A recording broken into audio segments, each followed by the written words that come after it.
Agrada.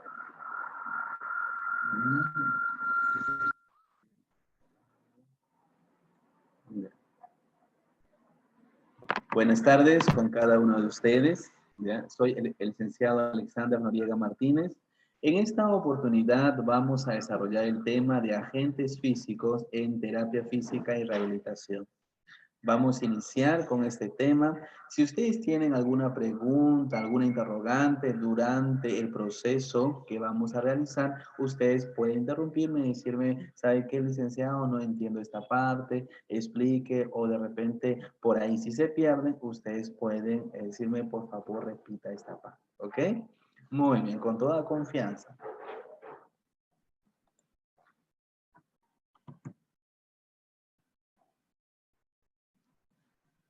Vamos a hablar nosotros también que cuando utilizamos los agentes físicos es porque el paciente viene a nuestro servicio por dolor.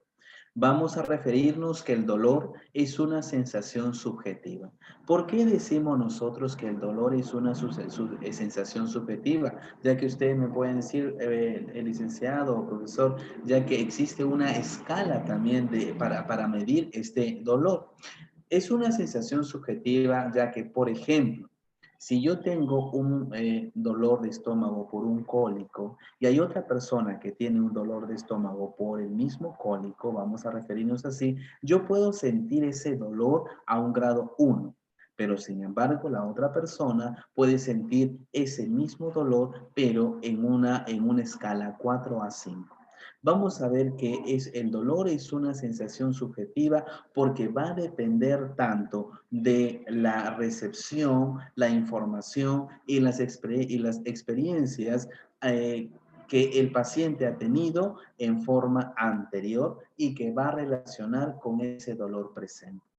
Por eso la Asociación Internacional para Estudio del Dolor en el año de 1979 sostuvo que el dolor es una experiencia sensorial, es una experiencia que nuestro cuerpo va a captar a través de los receptores del dolor y por lo tanto esta experiencia sensorial va a desencadenar una serie de emociones, por lo cual vamos a decir que el dolor es una experiencia sensorial y emocional, ya que nos va a permitir desencadenar una respuesta. Y todo ello está asociado a lesiones reales o potenciales de los tejidos. Vamos a ver nosotros que este concepto, esta concepción que fue del año de 1979 hasta nuestros días se sigue utilizando. Nunca vamos a olvidar que el dolor es una experiencia desagradable.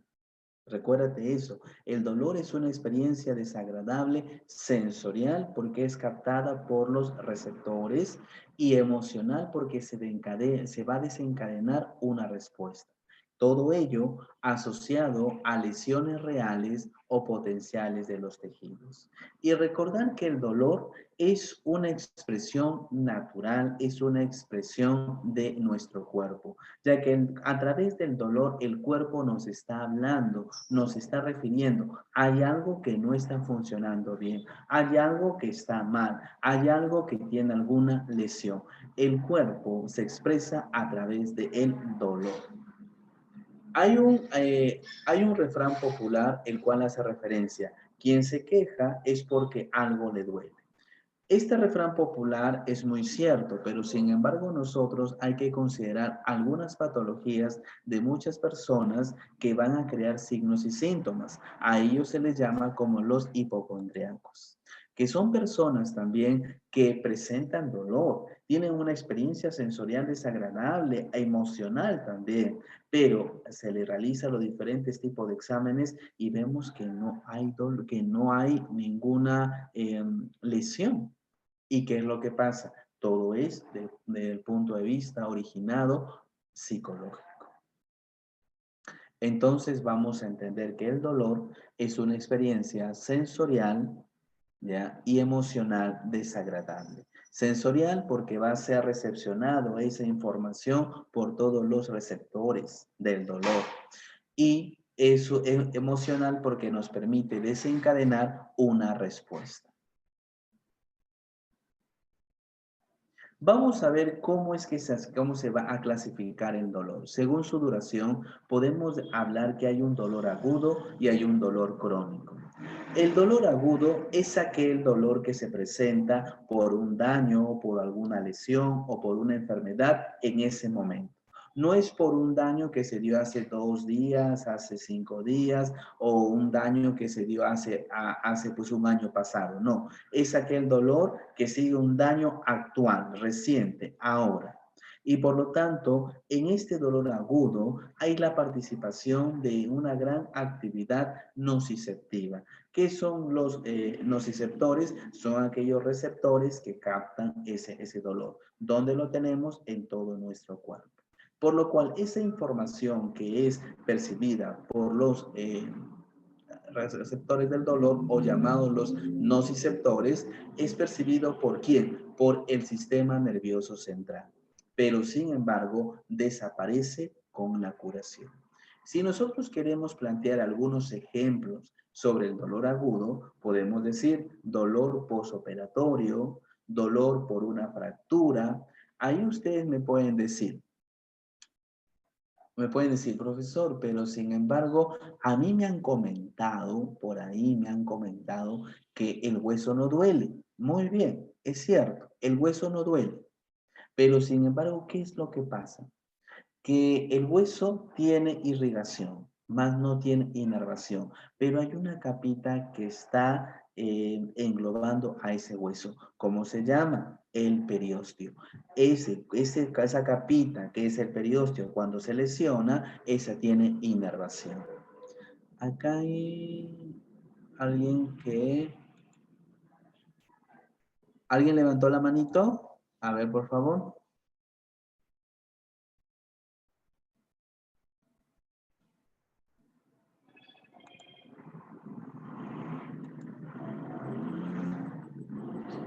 Aide me parece que levantó la mano. Hola, Aide. Sí. Aide.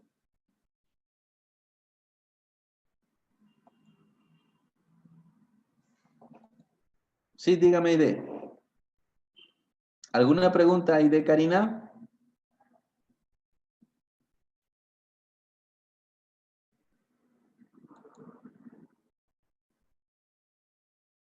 Aide.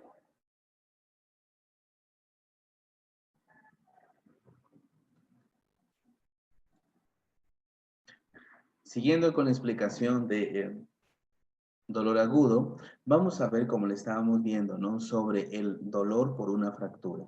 Ya, y voy a repetirles que el hueso no duele, lo cual puede ser afectado. ¿Cuál es? Es el periósteo. Por una luxación, un cólico, una perforación de una víscera, la cual es hueca. Un dolor neuropático, el cual lo vamos a ver ahora. Y sin embargo, ustedes pueden ver también que cuando hay un paciente COVID, actualmente y hay un periodo de inmovilización de 5 días, 2 semanas, aquellos dolores que van a presentar estos pacientes son neuropáticos. ¿Por qué? Porque hay un compromiso nervioso. Hay, también dentro de este grupo de dolores agudos está todos los dolores musculoesqueléticos, los cuales pueden estar relacionados a las fracturas. El dolor agudo se caracteriza porque es de corta duración, tanto así que va a presentarse desde una actividad biológica, que es lo que me hago referencia a lo que le estaba diciendo anteriormente, que el dolor agudo especialmente también es una expresión del cuerpo ante una lesión determinada. El dolor agudo se está acompañando de ansiedad y también se acompaña de algunos signos autonómicos. ¿Cuáles son esos signos autonómicos? Son sudación, palidez, taquipnea y taquicardia. De repente ustedes, pues, de repente por ahí no saben, o algunos de repente que sí, que es una taquipnea. Taquipnea es el aumento de la frecuencia respiratoria. Cuando una persona tiene dolor agudo, se hiperventila por la ansiedad que tiene y también por aquella necesidad oxigenatoria que también presenta. Dolor crónico. Cuando nosotros hablamos del dolor crónico, es aquel dolor que persiste por un largo aproximadamente de tiempo de meses a años. Según la literatura, puede ser de 6 meses a más. En el dolor crónico se caracteriza porque hay una pérdida de la función biológica, ya que ese tejido ha perdido la función defensiva. Ahora, este dolor crónico está asociado a modificaciones. Pero, ¿qué es lo que pasa? ¿Qué es lo que va a modificar el dolor crónico? La personalidad. Y por lo tanto, esta persona cae en depresión. Este tipo de dolor crónico especialmente no responde a tratamientos, por ejemplo, aquellos pacientes oncológicos, es decir, aquellos pacientes con cáncer. Sin embargo, aquella cronicidad también engloba a las neuralgias, a las lumbalgias y a las artritis. Yo voy a ser muy explícito en decirles que hace un año, 2 años, cuando nosotros hablábamos sobre lumbalgias, decíamos, hay un diagnóstico, ¿cuál es este diagnóstico? Cervicalgia, dorsalgia, lumbalgia. Sin embargo, nosotros sabemos ya por estudios actuales que esos términos no hacen referencia a diagnósticos. Ellos solamente son síntomas. Si yo te hablo lumbalgia, con ese término me estás diciendo tienes dolor en la parte lumbar, nada más. Y si yo comienzo a hurgar por qué te duele la parte lumbar, hay gran cantidad. Puede ser que tengas una espondilolistesis, puede ser que tengas un desplazamiento, puede ser que tengas artrosis, atrapamiento de algún nervio, etcétera. Puede ser que tengas una hernia, puede ser que tengas, no sé, puedes tener lo que es una protusión. Recordar, una hernia es muy diferente a una protusión. Los signos y los síntomas son muy diferenciados.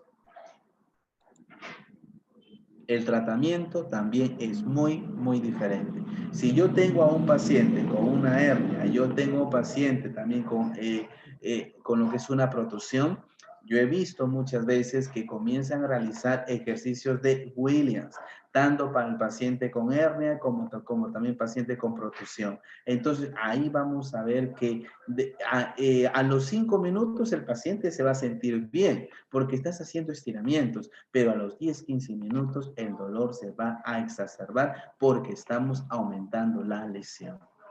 ¿Ok?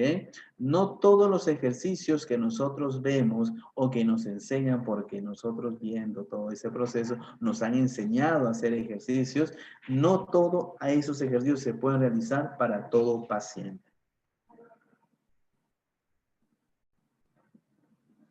Según su patogenia, vamos a dividir al dolor en dolor neuropático y en dolor nociceptivo.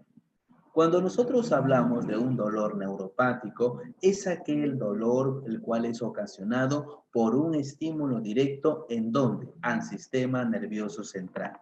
O puede ser este dolor neuropático porque hay una lesión directa en las vías nerviosas periféricas. Estoy hablando, entonces, este dolor va a alterar todas las vías aferentes, todas las vías eferentes también de nuestra conducción nerviosa. Por lo tanto, hay una alteración en el funcionamiento de nuestras neuronas y también de todas las terminaciones nerviosas. Tanto así que toda esta información va a ser alterada y se van a confundir diversos estímulos, tanto el tacto, la temperatura y los estímulos dolorosos. Puede ser que el paciente tenga la sensación de un dolor punzante, lacerante, quemante, acompañado de parestesias, acompañado de disestesias, hiperalgesias, hiperestesias y alodinia. Si nosotros vamos a hablar de una estadística, entonces vamos a referirnos que el dolor neuropático es localizado en un 60%. ¿Cuáles son los ejemplos de un dolor neuropático? A ver, acá me parece que haya una pregunta. El audio no está muy bueno, se escucha con eco. A ver, un momentito.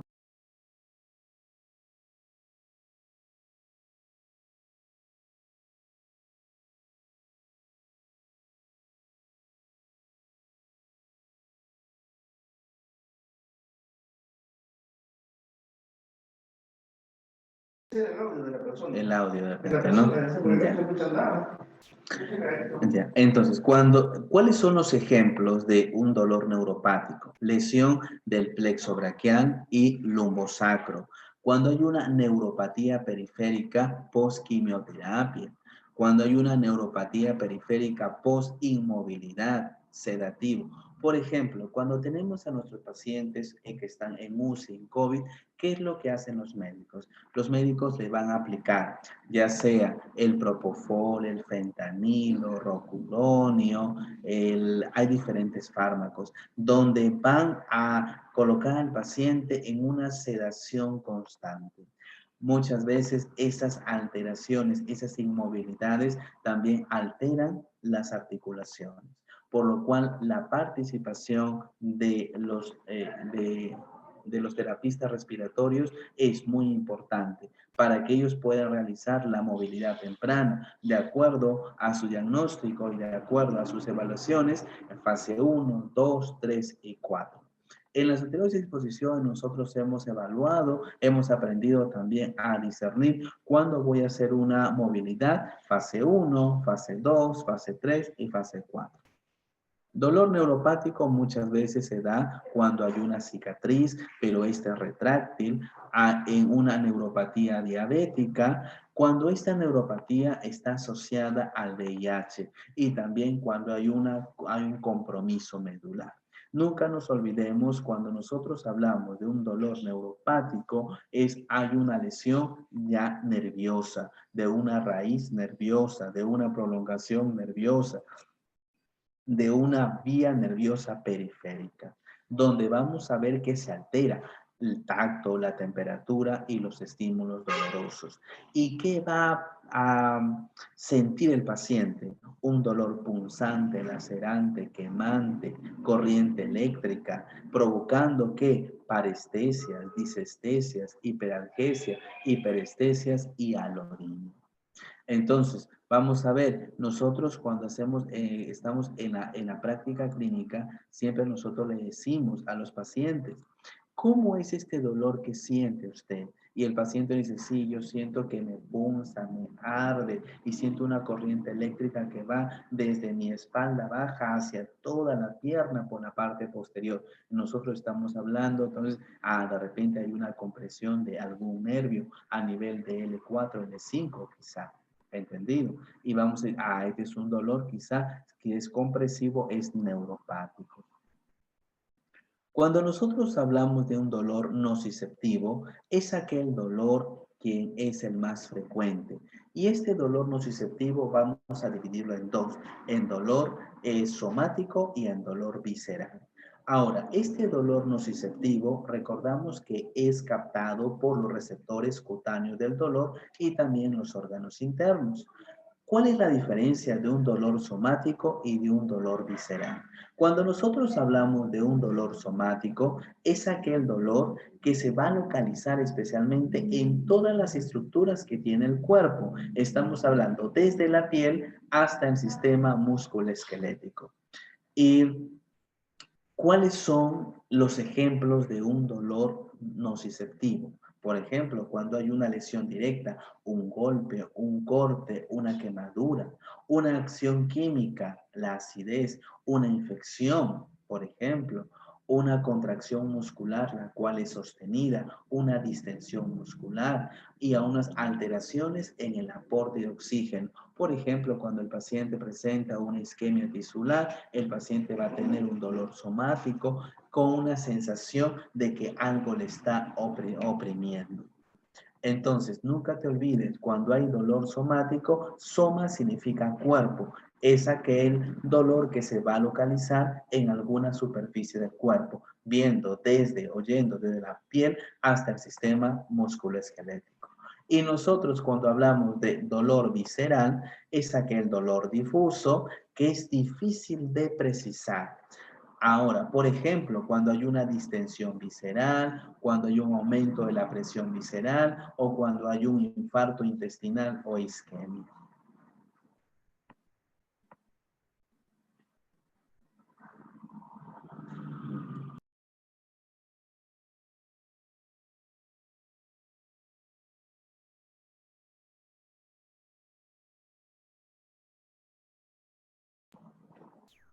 Ok.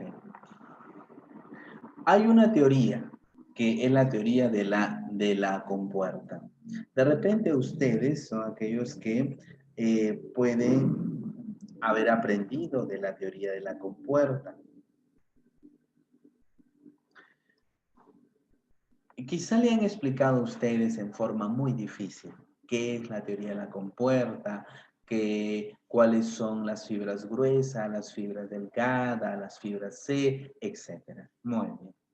Ahora, les voy a decir que la teoría de la compuerta, después de tantos años de estudio y de explicación, recién después de tantos años se ha de encontrar ya la explicación.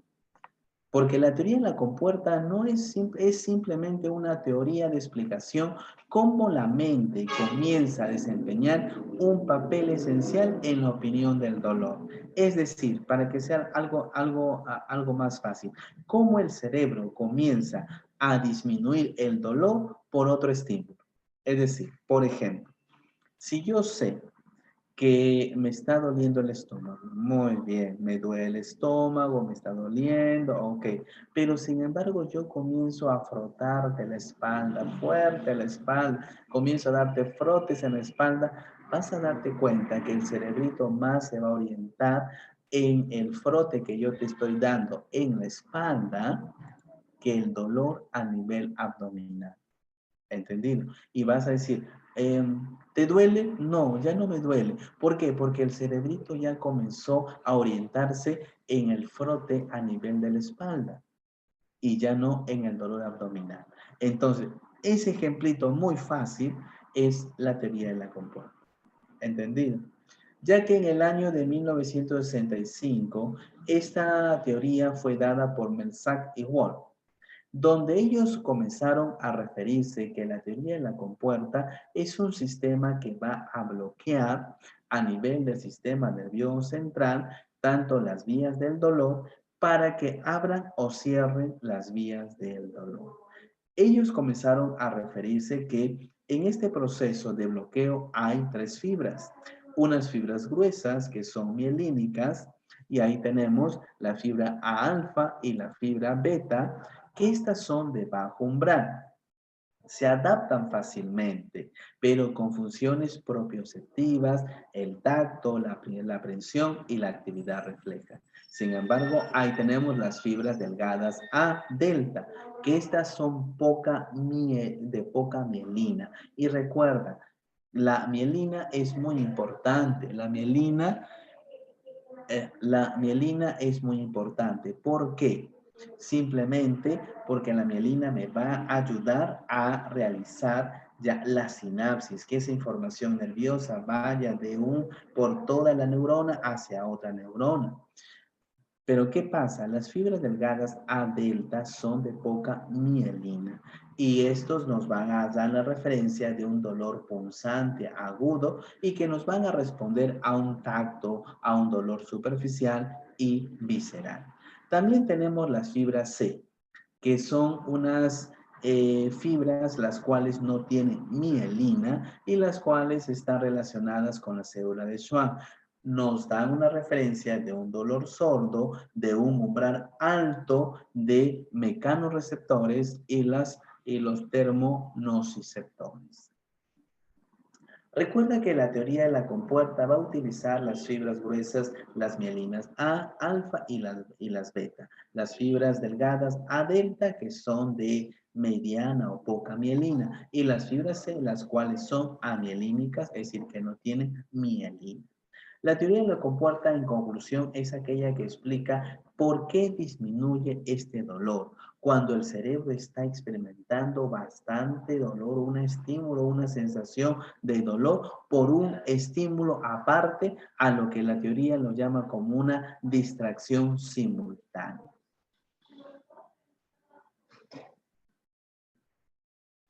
Hay una teoría también que estos dos autores, ya al que estamos diciendo, Melzin y Wan, hablaron sobre un autor, Maimónides y el sultán en la teoría de la compuerta, lo cual hace referencia que uno de los criados, ya, es aquel que estaba herido. Por lo tanto, ¿qué hace? ¿Qué hace Maimónides? El sultán llega a pedirle ayuda pues a Maimónides. Y por historia sabemos que él es filósofo y también es médico. ¿Qué hace él? Él le dice, por favor, si es que le puede ayudar a este criado. Entonces, pero el criado es aquel que sentía bastante dolor, bastante. ¿Y qué hace Maimónides? Le comienza a estimular una parte periférica en donde se estaba localizando este dolor. Y este criado comenzó a visualizar, comenzó a orientarse en el otro estímulo. Y por lo tanto, el dolor comenzó a disminuir. Entonces, esa es la teoría de la compuerta.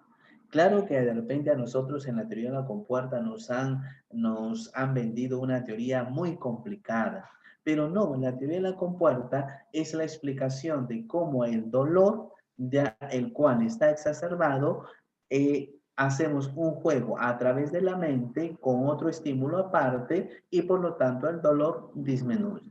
Por ejemplo, si a mí me está doliendo el hombro, ya el hombro derecho, me está doliendo bastante el hombro derecho, y si yo, por ejemplo, comienzo a activarte, comienzo a darte un estímulo en la cadera izquierda, vas a ver que el cuerpo comienza a orientar todos sus receptores a nivel de la cadera izquierda y vas a darte cuenta que el dolor ya como no está orientado el cuerpo hacia el dolor del hombro derecho, este automáticamente disminuye. ¿Entendido? Nosotros sabemos también cuando el paciente tiene dolor, cuáles son las causas principales que puede tener el paciente, porque nuestros pacientes comúnmente llegan a nuestro servicio diciendo que a ellos les duele bastante la parte lumbar, la parte cervical, la parte dorsal y por lo tanto puede ser que tenga un espasmo muscular, puede ser que tenga artritis o artrosis, una ruptura del disco, que tenga una torcedura de espalda, una tensión y también algunos problemas emocionales. Yo les pregunto, ¿ustedes conocen de repente, hay un síndrome que se llama el síndrome vértebro-basilar? Ustedes me dirán, sí, yo conozco ese síndrome o de repente por allí. Este síndrome hace tanto daño al paciente que muchas veces llega con una visión tubular.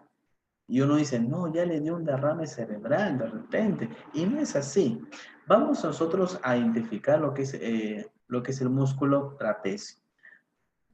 Hay una arteria que está perforando el músculo trapecio. ¿Cuál es la arteria? Es la arteria basilar. Muchas veces cuando esta musculatura, el trapecio, se contrae, tiene espasmos musculares, va a apretar fuertemente a esta arteria, disminuyendo la cantidad de sangre y oxígeno al cerebrito. Mira, disminuyendo, no anulando, disminuyendo la cantidad de sangre y oxígeno. ¿Qué hace el paciente? Tiene náuseas, tiene vómitos, tiene mareos, tiene irritación del nervio facial y muchas veces también este paciente, ¿qué es lo que tiene? Desmayos y puede llegar hasta una convulsión. Muy bien. Y todos los médicos y todos los profesionales de la salud creen, de repente tiene un tumor cerebral. Le sacan una resonancia y no tiene nada y está limpio el cerebrito. Comienzan a investigar mediante un Doppler, comienzan a investigar mediante otros exámenes y ¿qué es lo que pasa? Simplemente el paciente ha tenido unas fuertes contracturas a nivel cervical. Otra de las experiencias en la clínica es cuando el paciente tiene recuerden, una rectificación cervical.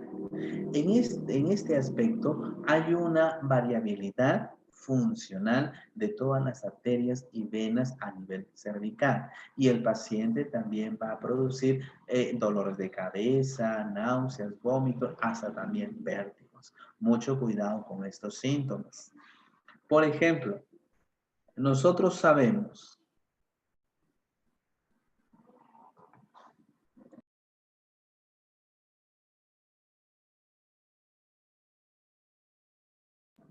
Nosotros sabemos también que por teorías homeopáticas, ya si vamos a incurrir en esa área, muchos pacientes que sufren del hígado comúnmente también sufren del dolor del hombro derecho. Y por lo tanto, si muchos de los pacientes presentan a nivel, por ejemplo, del hígado, que está localizado a nivel de lo que es el hipocondrio derecho, ¿qué es lo que pasa? Va a provocar, nunca te olvides, dolor en el hombro derecho. Y el paciente llega con dolor de hombro. Y usted le va a colocar sus agentes físicos, le va a colocar también sus compresas húmedas calientes, o le va a hacer contraste, le va a hacer su masaje, sus estiramientos a nivel cervical, a nivel pectoral, a nivel escapular, a nivel también de lo que es dorsal ancho, y le va a realizar todo. Y el dolor persiste. ¿Qué es lo que hacemos? Ah, de repente el paciente es hipocondriaco. No, ¿qué es lo que pasa? Hay muchos órganos, hay muchos sistemas que provocan dolor. ¿Entendido?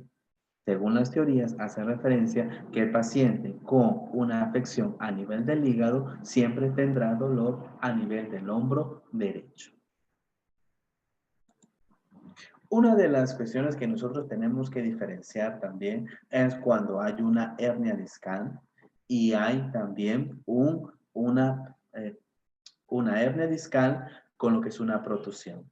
Cuando nosotros hablamos de una hernia discal es cuando el anillo fibroso se ha roto y por lo tanto el núcleo sale, ya sea posterior o ya sea a lateral derecho o lateral izquierdo. Pero sin embargo, cuando nosotros hablamos de una protusión es cuando el disco este es empujado hacia posterior y hay una inflamación.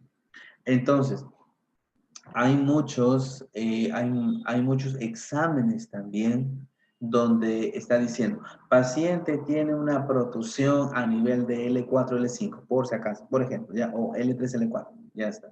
¿Qué es lo que pasa? Llegas donde el médico, ¿usted tiene una hernia? No, es que no tienes una hernia, tienes una protusión. Cuando hablamos de hernia es cuando el anillo fibroso ya se ha roto. En casos cuando el anillo fibroso se ha roto, no se hace masajes. Recuerden, no se hace masajes. Porque comienzas a movilizar y comienzas a desgarrar más. ¿Y qué hace el paciente? Tiene más dolor. Se exacerba o incrementa el dolor. Vemos una figurita que está al medio, que es un paciente que es con una escoliosis, con una hiperlordosis y con una protusión abdominal. En estos casos, nosotros tenemos que ver que el problema del paciente posiblemente venga desde la parte inferior, desde la forma de los pies, que hay teorías que influyen mucho, cómo es la base, tienes pie plano, pie cabo, cómo influye a nivel postural también. ¿Entendido? El sobrepeso también afecta. En este caso vamos a hablar ahora ya sobre lleno sobre los agentes físicos.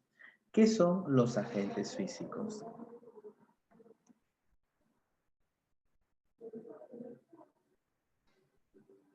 Los agentes físicos es el uso de medios o aditamentos con la finalidad de tratar fisiológicamente alguna estructura del cuerpo que está alterada. Recuerda, es el uso de medios o aditamentos que yo voy a utilizar para tratar fisiológicamente alguna estructura que está alterada. Pero recuerda algo, cuando yo hablo de agentes físicos, no estoy tratando, no estoy refiriéndome a un absoluto tratamiento. Los agentes físicos son parte o un porcentaje de un 20 a 30% del tratamiento. Los agentes físicos no son el tratamiento exclusivo. ¿Cuál sería el tratamiento exclusivo? Es la terapia manual y ortopédica. Porque nosotros somos licenciados en terapia física, alguno de ustedes puede ser técnico en terapia física, técnico en diferentes áreas, pero ¿qué es lo que pasa? Muchas veces venden el término o la creencia de que los agentes físicos son tratamiento. No, los agentes físicos nos ayudan en las primeras etapas, nada más. Pero después, quien te va a rehabilitar es la terapia manual y ortopédica. Hay diferentes tipos de agentes físicos. También hay agentes físicos superficial y también profundos o periféricos. Cuando nosotros hablamos de los agentes físicos, hay una diferenciación en agentes físicos conductivos, convectivos y de conversión. Cuando hablamos nosotros de los agentes físicos conductivos, es cuando la energía calórica se va a transmitir de célula a célula. Convectivo es cuando la energía calórica se transmite a través de los fluidos y de conversión es cuando esta energía calórica se va a transmitir a través de radiaciones. Nunca te vayas a olvidar. Cuando nosotros hablamos de agentes físicos por conducción es cuando energía calórica de célula a célula. Por convección es a través de fluidos y por conversión a través de radiaciones. Por ejemplo, por conducción tenemos a las compresas húmedas calientes, a las compresas húmedas frías, a las bolsas de gel, a las bolsas de parafina y también a las compresas eléctricas. Mucho cuidado con las compresas eléctricas porque muchas veces estas han provocado quemaduras. Convectivo, tenemos ahí la hidroterapia. Hay diferentes tipos de temperatura. Tenemos los baños sauna, los tanques de Harvard, los tanques de Whirlpool y también tenemos a la piscina terapéutica. Últimamente ha salido también bastantes técnicas para realizar lo que es en la piscina terapéutica. Ya.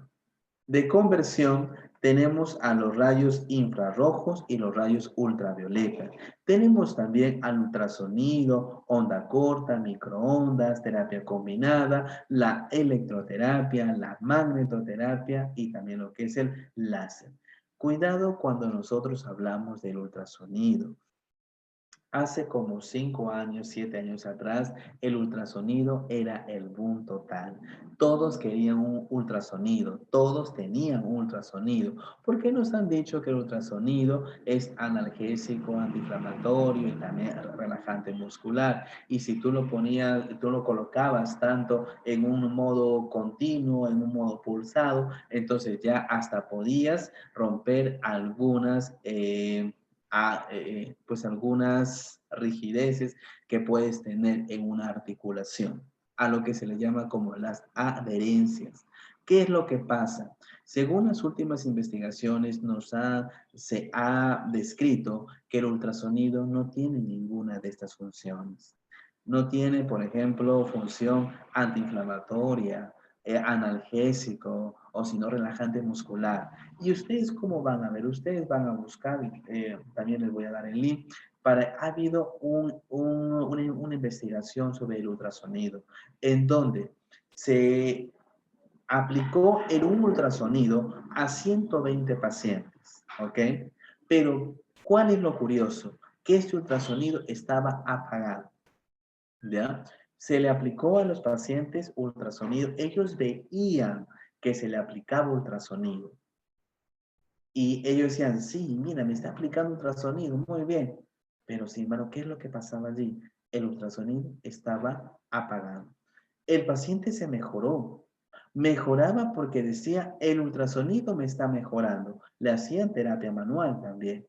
Pero al final de toda la investigación, le dijeron, ¿cómo te sientes? Muy bien, ok. ¿Qué es lo que pasa? El ultrasonido nunca funcionó. ¿Qué funcionó? La terapia manual. ¿Entendido? Cuando nosotros vamos a aplicar, ¿ya?, algún agente físico, tenemos que considerar tres partes.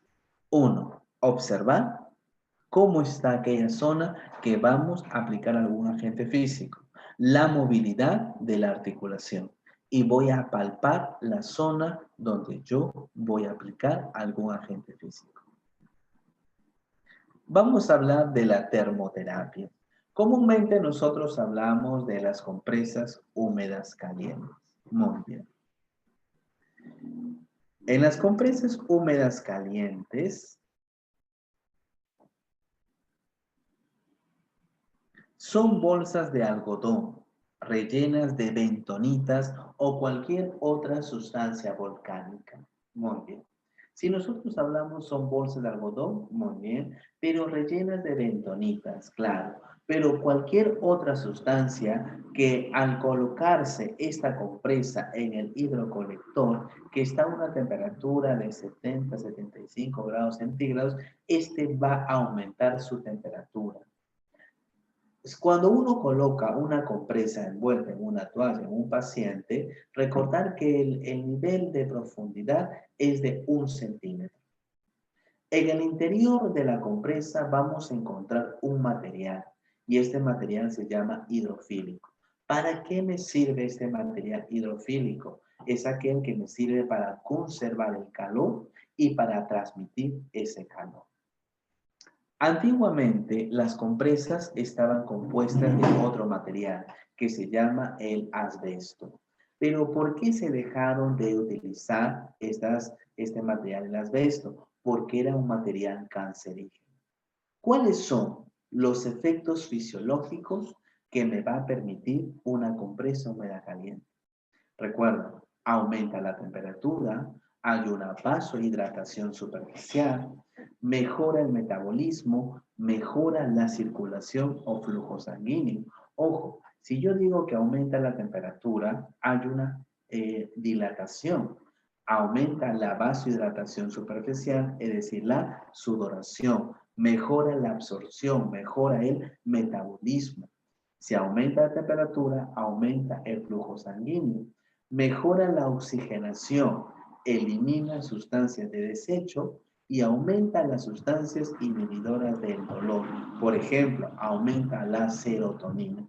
Por eso, cuando un paciente presenta dolor y ya está en forma crónica, yo le voy a colocar una compresa húmeda caliente. Pero ojo, usted va a decir, no, este paciente está en estado crónico, yo le voy a colocar compresa húmeda caliente. Tengo que ver la zona. Hay estadios crónicos que tienen manifestación de estadio agudo. ¿Me entiendes? Hay estadios crónicos donde veo está inflamado, hay edema, hay exacerbación. Entonces, y si yo le coloco una compresa húmeda caliente en una zona que está súper inflamada, entonces, ¿qué voy a provocar? Necrosis tisular.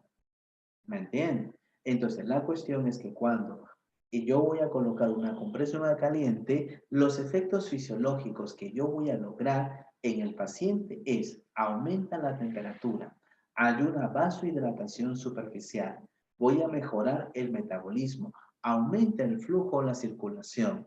Por lo tanto, si hay una vasohidratación, aumenta la sudoración.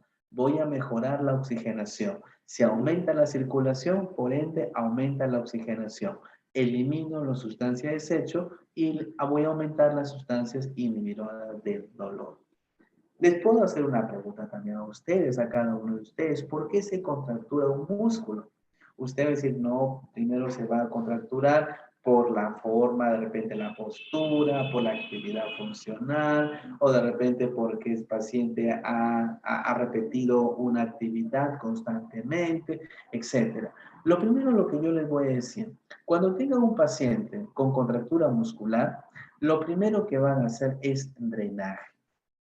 No le vayan a hacer, no le vayan a colocar su compresa, no le vayan a colocar tampoco hacer lo que es una digitopresión, que uno ve en diferentes lugares, en diferentes ferias, a gran cantidad de técnicos que, ¿qué están haciendo a ellos? Paciente viene con contracturas y le comienzan a hacer digitopresión, le comienzan a hacer unos palmoteos, le comienzan a hacer de todo y la zona queda más con exacerbación del dolor. ¿Qué es lo que están haciendo? Están provocando lesiones o microlesiones tisulares. Por lo tanto, cuando tú veas a un paciente que tiene contracturas musculares, recuerda, ese músculo que está contracturado está en esa condición porque tiene sustancias de desecho. Vamos a hacer mediante un drenaje, vas a hacerle mediante ese drenaje, vas a pasar esa sustancia de desecho de una zona afectada a una zona sana para que se pueda reabsorber. Y vas a darte cuenta cómo la contractura está poco a poco va cediendo. Claro, No es que tú le haces un drenaje de 1 minuto y ya se dio. No. Hay contracturas que las personas lo tienen desde hace 6 meses, desde 1 año también, porque ya la contractura se adecuó al cuerpo. Entonces hay que recordar que es algo progresivo. ¿Y cuáles son los efectos terapéuticos? Descontracturante muscular, relajante muscular, porque vamos a trabajar a través del sistema nervioso central y el sistema nervioso periférico. Es analgésico y es antiinflamatorio.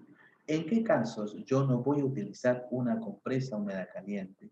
Cuando el paciente presenta infecciones, cuando el paciente presenta inflamaciones exacerbadas, fiebres, tumoraciones, heridas, insolación, cuando el paciente presenta hongos o llamado micosis, varices, cicatrices recientes o en pacientes gestantes. Mucho cuidado, ¿por qué? Porque vamos a provocar muchos efectos fisiológicos que pueden provocar en la paciente gestante alguna contracción. Ahora, vamos a recordar que en un espasmo muscular, ¿qué hay en un espasmo muscular? Hay un aumento de temperatura. Hay una contractura muscular, hay un espasmo muscular. En el espasmo es aumento de la temperatura. ¿Qué más? ¿Qué hay en un espasmo? Hay dolor, hay edema y por lo tanto, ¿qué voy a utilizar cuando el paciente tiene un espasmo muscular? Crioterapia. Cuando el paciente tiene una contractura muscular y yo ya le liberé, ya vacié toda esa sustancia de desecho, voy a colocar una compresa húmeda caliente. Cuando se explica la clase de los agentes físicos y por experiencia, porque también soy docente universitario, vamos a recordar que en las clases que se dictan se deja en claro agentes físicos. Los agentes físicos, el mejor agente físico que un terapeuta puede tener son sus manos. Eso, recuérdense siempre. Puedes provocar mediante un buen masaje un efecto de una compresa húmeda caliente. ¿Entendido? No es necesario que tengas tu hidrocolector, que tengas tu ollita, que tengas tu compresa para tener compresa húmeda caliente. No, tienes tus manos. A través de tus manos puedes también generar una reacción de una compresa húmeda caliente. ¿Entendido? Con una buena frotación, con amasamiento, con vibraciones también, puede descontracturar una musculatura. Y también provocar los efectos terapéuticos, descontracturante muscular, relajante muscular, porque vas a trabajar con el sistema nervioso central y sistema nervioso periférico y además vas a provocar analgesia y antiinflamatorio.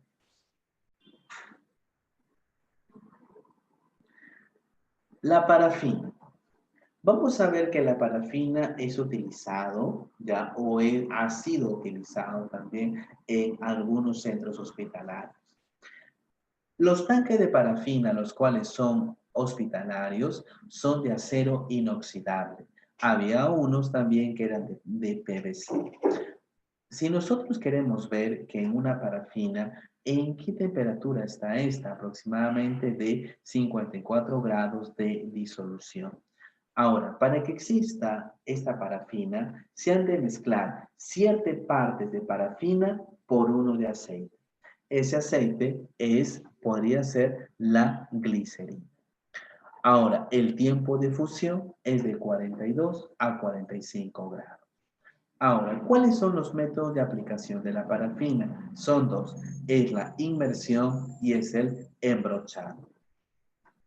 Cada uno de ellos, vamos a repetirlo, de 5 de inmersión y 5 de afuera. Es decir, son 10 veces. Ingresas 5 segundos, sales 5 segundos. Ingresas 5 segundos, sales 5 segundos. Así 10 veces. ¿Entendido? Muy bien. Recordar que la parafina se va a utilizar en casos de unas zonas irregulares. Por ejemplo, si yo quiero colocar una compresa húmeda caliente porque yo tengo una artrosis de mano, especialmente de dedos, y que por ahí se está ya deformando y ya dando a una artritis. ¿Qué es lo que pasa? Yo le puedo colocar una compresa nada caliente, sí, pero como son zonas irregulares, ese calor no va a llegar. Por lo tanto, ¿qué necesito? Una compresa húmeda caliente. Perdón, ¿qué necesito? Una parafina. Y a través de la parafina, ¿qué voy a hacer? Voy a hacer mediante el método de la inmersión que voy a colocar mi mano y va a ingresar mi manito a ese líquido que es de glicerina más parafina. Indicaciones. La de inmersión. Por ejemplo, tenemos la osteoartritis de mano, el dedo en resorte, el síndrome del túnel carpiano y la tenosinivitis de Carvajal. Pero mucho cuidado con esto, con el síndrome del túnel carpiano. Cuando nosotros hablamos del síndrome del túnel carpiano, a ver para que me vean.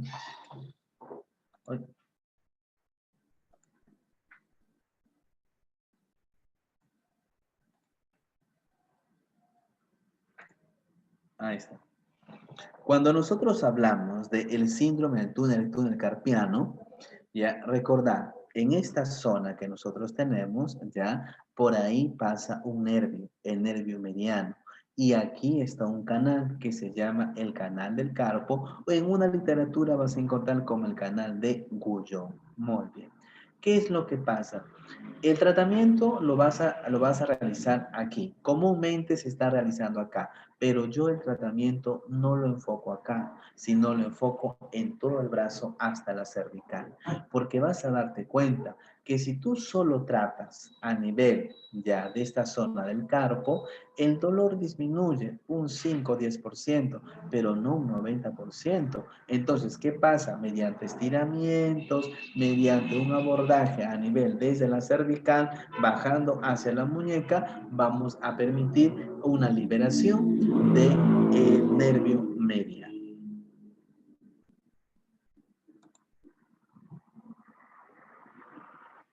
Y también tenemos la tenosinovitis de Carvalho.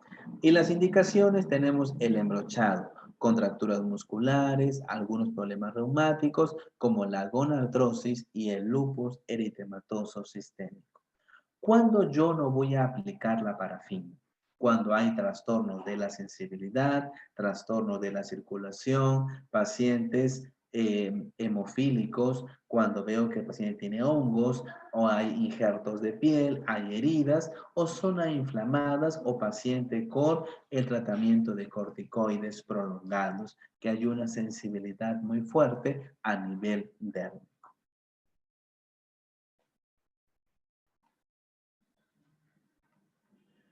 Hablemos de la crioterapia. Como nosotros sabemos, la crioterapia es la utilización del frío ¿ya? Con un efecto terapéutico. ¿Qué va a provocar el frío? Disminución de la temperatura. Muy bien. ¿Qué más va a provocar? Una vasoconstricción superficial periférica, una disminución de la sudoración, un eritemia cutáneo. ¿Qué se llama con eritemia cutáneo? A un enrojecimiento, presencia de un espasmo muscular. Hay un aumento de la viscosidad del tejido de colágeno y disminución de la captación de oxígeno en los tejidos. Todos estos efectos fisiológicos, ¿qué me van a provocar? Unos efectos terapéuticos. ¿Cuáles? Analgesia local, especialmente a nivel del sistema nervioso periférico. Un efecto sedativo, porque estamos trabajando con respecto al sistema nervioso central. Un antiedematoso, un antiespasmódico y desinflamatorio. Pero recordar, muchas veces vamos a colocar en las etapas agudas. Pero ¿cuáles son los efectos de la crioterapia? Hay tres estructuras que nosotros tenemos que considerar: los vasos sanguíneos, los nervios periféricos y también los músculos. Si hablamos nosotros de los vasos sanguíneos, vamos a ver, en 5 minutos de aplicación hay una vasoconstricción superficial. ¿En dónde? En venas y en arterias. ¿Qué pasaría si yo sobrepaso los 5 minutos? Voy a realizar voy a provocar una vasodilatación refleja. No se olviden, a los 5 minutos voy a realizar una vasoconstricción. Después de los 5 minutos, una vasodilatación refleja. Por lo tanto, siempre provocar en el paciente una vasoconstricción, unos 5 minutos. Pero sin embargo, hay diversas teorías también de ello. Hay diversas teorías a través de ello. Gracias, Ana. Gracias, Ana. Ok. Nervios periféricos. En los nervios periféricos hay una disminución de la velocidad de conducción. ¿Ya por qué? Porque va a actuar directamente sobre las terminaciones nerviosas libres y los músculos. El tiempo de aplicación a nivel muscular es de 5 minutos. Claro, pero recuérdate algo muy importante, muy importante. No en todas las personas voy a colocar el frío. No en todas las personas. Se ha hecho una aplicación indiscriminada de la crioterapia en los pacientes. Paciente llega al lugar, paciente llega a la clínica, al hospital o al centro de rehabilitación. Está con edema, está con inflamación. Muy bien, traigan frío. Muy bien, te pongo el frío. Pero espera, hay un test. Bien, hay un test donde corresponde a 3 pasos. Yo coloco el frío o de repente yo coloco mediante un cubito de hielo, comienzo a realizar un masaje circular. Ya está. Muy bien.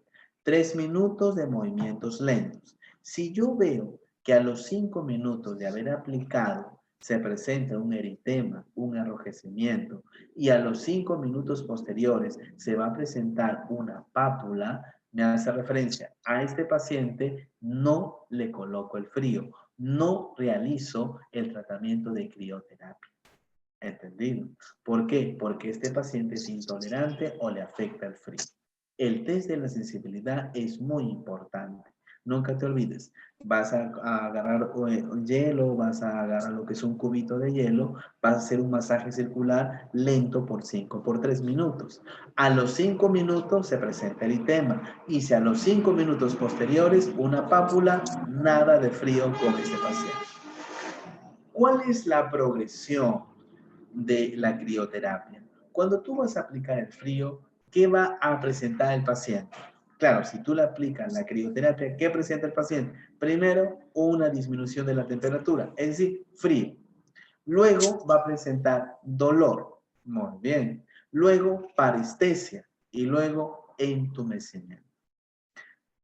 Esto se va a provocar con la aplicación de la crioterapia. Pero ojo, el test de la sensibilidad es muy importante.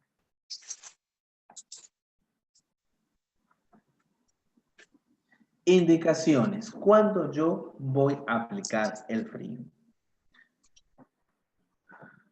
Cuando hay algunos traumatismos agudos, por ejemplo, desgarros musculares, un esguince, contusiones, luxaciones o espasmos musculares, yo voy a colocar el frío. Hay un tratamiento que yo lo he hecho también con pacientes que tienen desgarro. Comúnmente, ¿qué se hace con el paciente? Ultrasonido, le das ultrasonido, luego le haces su estiramiento, o de repente si te la pones le colocas corriente. Mi indicación personal, paciente con desgarro, nunca se le coloca corriente, porque vas a darte cuenta que alteras la dirección de las fibras y aumenta el dolor. Paciente que tiene desgarro muscular, muy bien. Me haces un movimiento, haces la terapia de lo que es el rodillo. Te voy a enseñar ahorita. Ahí está. Te vas a agenciar de lo que es un rodillo. Ya, te agarras un rodillo. Eso es de lo que más Mazapán puedes utilizarlo si es que tuvieses. Muy bien. Este es el segmento. Agarras el rodillo y comienzas a hacerlo de abajo hacia arriba constantemente. Como aplanando las fibras musculares. ¿Entendido?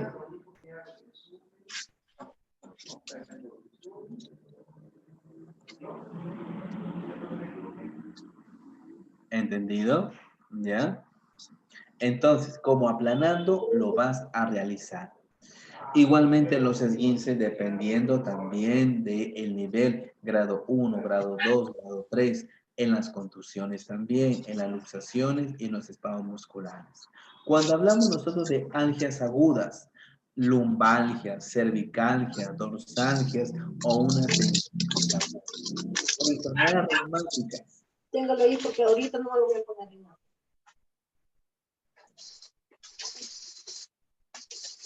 A ver, les voy a pedir a cada uno de ustedes, por favor, que apaguen su audio. Pilar, por favor, Trigoso, apague su audio, por favor.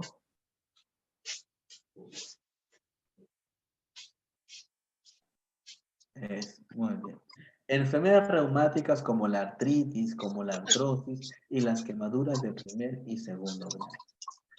¿Cuáles son las contraindicaciones? ¿Cuándo no voy a utilizar? Recuérdate la crioterapia, trastornos vasculares periféricos, enfermedad de Raynaud, hipersensibilidad del frío, trastornos de la sensibilidad y también heridas hábiles. Nunca se olviden de eso.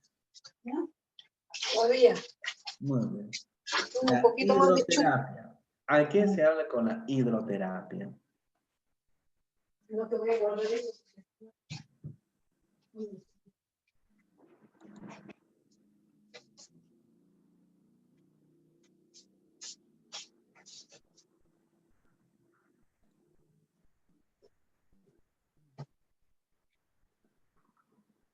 Ya.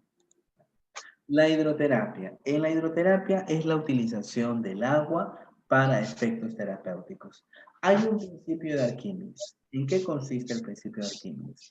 Voy a ver. Tenemos agua. A ver, para que me vean también mientras que les explico. A ver. Tenemos agua. Vamos a suponer. Acá está el agua. Muy bien.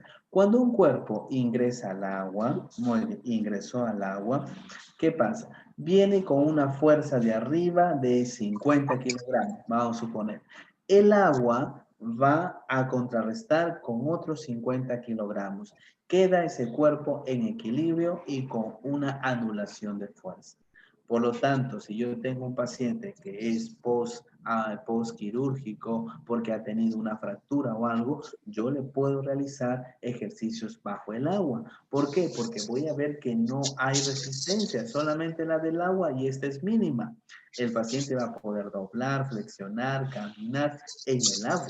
¿Por qué? Por el principio de Arquímedes, donde sostiene que todo cuerpo sumergido en el agua experimenta un empuje hacia arriba igual al peso del volumen del líquido.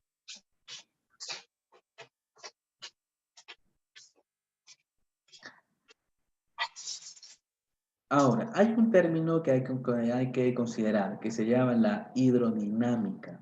¿Qué es la hidrodinámica? La hidrodinámica es la resistencia que tiene el cuerpo al movimiento en el medio acuático, pero va a depender de la velocidad con que se ejecuta el movimiento y la superficie del elemento utilizado. Hay diferentes temperaturas. Hay diferentes temperaturas. ¿Y qué es lo que pasa? Cada temperatura tiene su efecto. Si yo voy a aplicar una agua de 1 a 10 grados, es estimulante y tónico. De 11 a 20 grados también es estimulante y tónico. De 21 a 30 grados es sedante. De 31 a 33 es sedante. De 34 a 36 también es sedante. De 37 a 39 es relajante y analgésico. Más de 40 es relajante y analgésico. Por eso que a los pacientes que tienen una hemiplegia espástica o aquellos pacientes que tienen alguna lesión central o alguna lesión cerebral, a ellos se le coloca dentro del tanque de Harvard, que es un tanque grande. ¿Por qué? Se le coloca en agua con una temperatura de 34 a 36 grados, porque es sedativo y en algunos casos de 37, porque quiero conseguir un relajante muscular y analgésico. Efectos fisiológicos.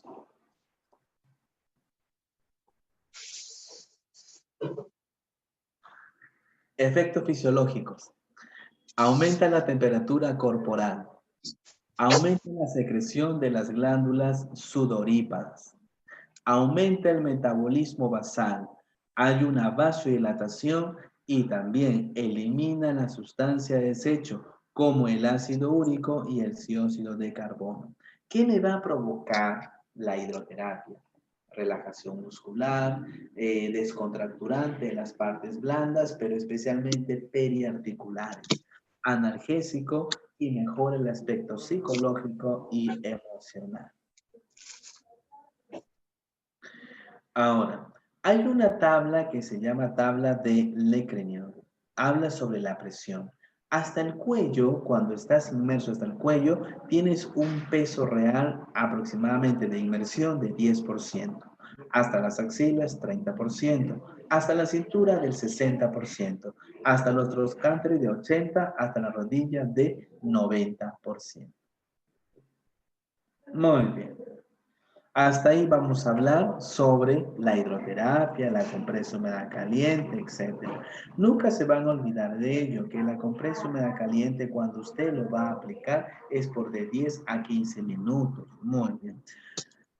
En algunos casos se ha visto que la compresa húmeda caliente, al momento que usted la enrolla y luego le coloca al paciente, y cuando lo saca, él tiene gran cantidad de eritema, de enrojecimiento. ¿Debe de provocar esto? No, no debe de provocar esto. La cuestión, si yo coloco una compresa, es para aumentar la temperatura, pero no es para provocar un eritema. ¿Entendido? Por eso debo estar vigilante constantemente.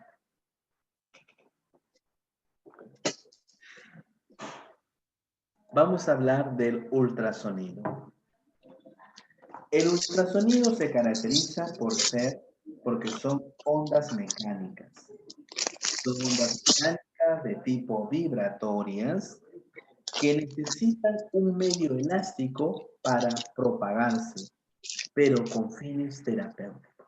Nunca te olvides eso. Muy bien. El equipo del ultrasonido está conformado por dos partes, el cuerpo y el cabezal. Cuando nosotros hablamos de cuerpo, es un circuito que va a generar corriente sinusoidal. Y este cuerpo también es conocido como consola. Recuerda, ese es el cuerpo. Y el cuerpo es aquel que va a tener, recuerda, todos los parámetros. Hay muchos ultrasonidos que ya vienen con parámetros. Y son ultrasonidos digitales y ultrasonidos mecánicos. Cuando se dijo de ultrasonidos digitales es que ya viene con protocolos, y mecánicos es porque yo voy a cambiar el protocolo o porque yo voy a colocar de acuerdo a la necesidad que tenga el paciente.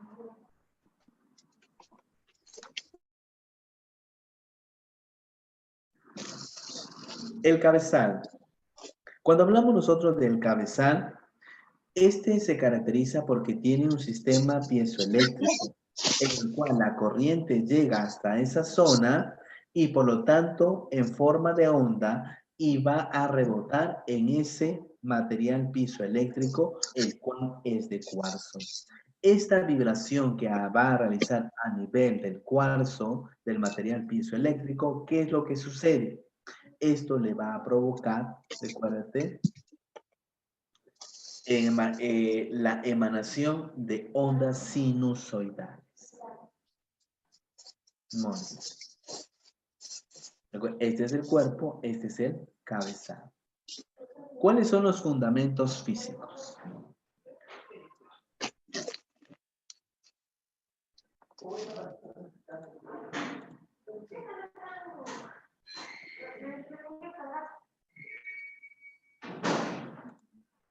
Los fundamentos físicos tenemos la divergencia, el índice de no uniformidad, también tenemos la impedancia acústica, la reflexión y la cavitación. Cuando nosotros hablamos sobre la divergencia, el haz de ultrasonido no es paralelo. sino que al penetrar se va abriendo y al abrirse pierde su energía. Recuérdate, el haz de luz no es paralelo. Es decir, si hubiese sido paralelo, viniese y se va de frente. Pero sin embargo, en la divergencia, el haz de luz, el cual no es paralelo, es aquel que se va a abrir. ¿Me vas a sacar los ¿Entiendes? Se va abriendo y al momento que este se abre, va perdiendo su consistencia y su energía. Esa es la divergencia. El índice de no uniformidad. Recuérdate, consiste en que hay una mala distribución en las ondas promedio y en las ondas pico. En ese aspecto vamos a ver que en ultrasonido hay un campo proximal que se llama de Frenzel y hay un campo distal que se llama de Fraunhofer. El campo proximal o de Frenzel es la zona caliente y el campo de Fraunhofer en la zona fría. Nunca se olviden, ¿ah? Campo proximal es de Frenzel y campo ya distal es de Fraunhofer, que es la zona fría.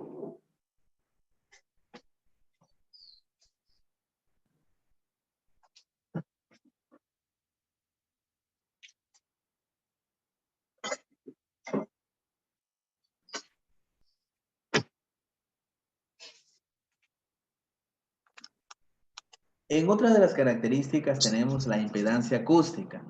Y la impedancia acústica es la resistencia que van a ofrecer los tejidos al paso de las ondas ultrasónicas. Sabemos nosotros que tenemos tres capas, la epidermis, la dermis y la hipodermis.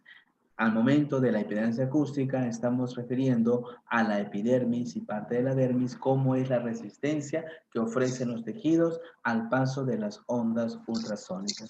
Por eso vamos a ver que hay dos tipos, uno de 1 MHz y otro de 3 MHz. ¿Qué es la reflexión? La reflexión, por la impedancia de algunos haces, por la resistencia que ofrece la piel con respecto a los haces, muchos de ellos se van a reflejar a sí mismos y por lo tanto van a crear una onda incidente, una onda estacionaria y provocando el aumento de la temperatura en una de esas ondas, provocando la formación de puntos calientes. A todo ese proceso se llama la reflexión. Y la cavitación es un estado mecánico que consiste para ver ya en la formación de burbujas a nivel ya de esta zona, como ustedes pueden ver. A ver, para que ustedes puedan, a nivel de el cabezal. A nivel de este cabezal, en la cabecita del cabezal, allí donde nosotros hacemos ya la cavitación. Y vamos a ver que si tú le colocas algunas gotas de agua, comienza a hervir. A todo ese proceso se llama la cavitación.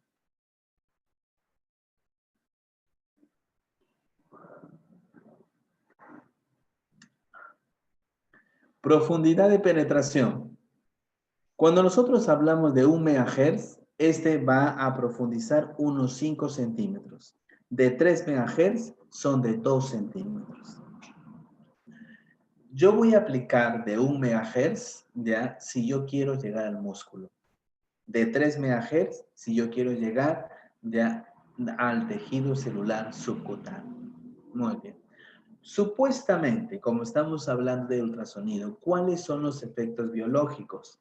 Hay una vasodilatación con hiperemia, hay una capacidad para que se regeneren ya los tejidos, hay un incremento de la flexibilidad de los tejidos ricos en colágeno, hay una dispersión de la acumulación de líquidos y por lo tanto hay una disminución de la contractibilidad muscular.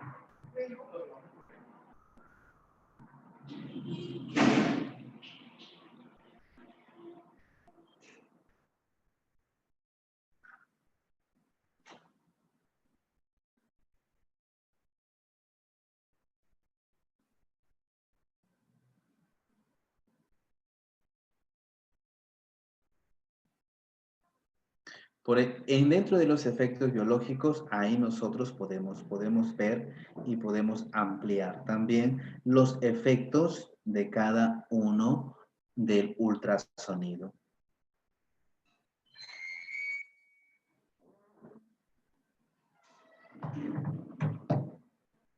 Efectos terapéuticos. Dentro de los efectos terapéuticos tenemos que el ultrasonido es descontracturante, es analgésico y es antiinflamatorio. Nunca te olvides eso. Pero en los efectos biológicos nosotros tenemos que enfatizar bastante que hay un incremento de la flexibilidad en los tejidos ricos en colágeno. Por eso que yo le decía que una de las teorías que tenía el ultrasonido es que cuando hay la formación de adherencias, que el ultrasonido es capaz de romper esas adherencias y devolver al tejido la flexibilidad. Me permite también, si el tejido tiene algún edema, entonces llevar o dispersar ese líquido que está desde una zona afectada a una zona sana para que se pueda reabsorber. ¿Cuáles son los efectos mecánicos que tiene el ultrasonido? Es a nivel de compresión y descompresión de los tejidos, atérmica, y por lo tanto es una onda propia pulsada. Hay dos tipos en que nosotros podemos aplicarlo, de una forma pulsada o de una zona continua.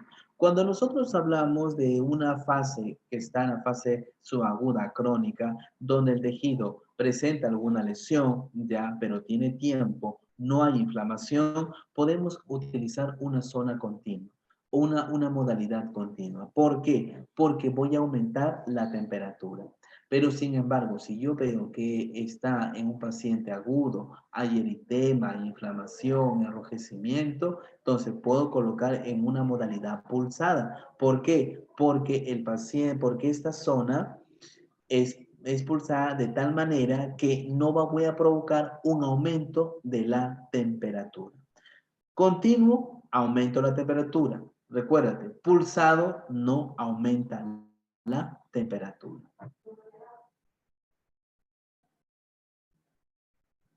Por eso hablamos acá de una zona, de una onda pulsada y una onda continua.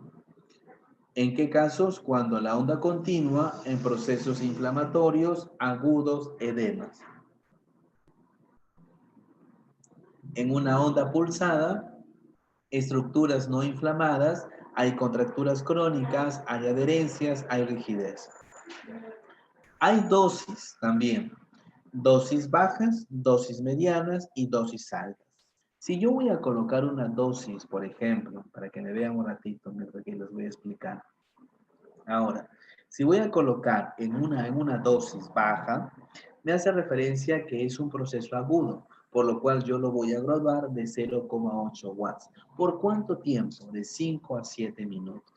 Son valores que ya están estandarizados. En una dosis mediana voy a colocar de 1,2 watts. Este es un proceso subagudo de 8 a 10 minutos y una dosis alta de 3 watts. Procesos crónicos de 10 a 15 minutos. Recordar algo muy importante, independientemente de que sea una onda pulsada o de una onda continua, donde la onda pulsada voy a colocar en estructuras que no están inflamadas y donde hay alguna adherencia o hay una rigidez. Y una ondas continuas, procesos inflamatorios, agudos o edemas. Muy bien. Espero que hayan entendido lo que es la aplicación del ultrasonido. Nunca se olviden con respecto al ultrasonido.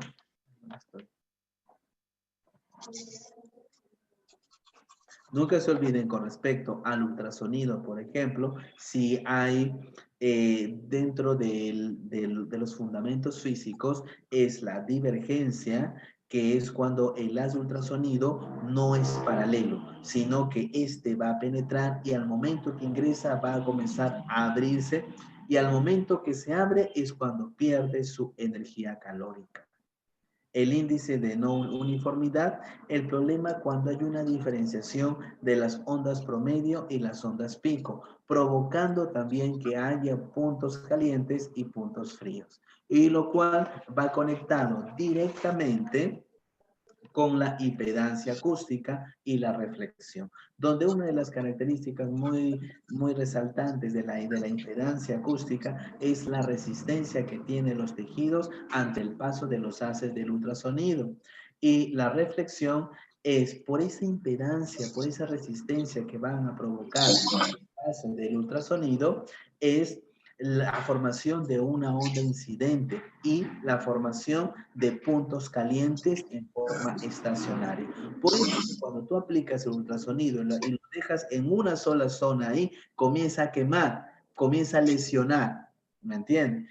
Por eso que siempre se comienza a girar lentamente. Puedes hacer en forma de círculos, en forma de 8, de acuerdo a la literatura.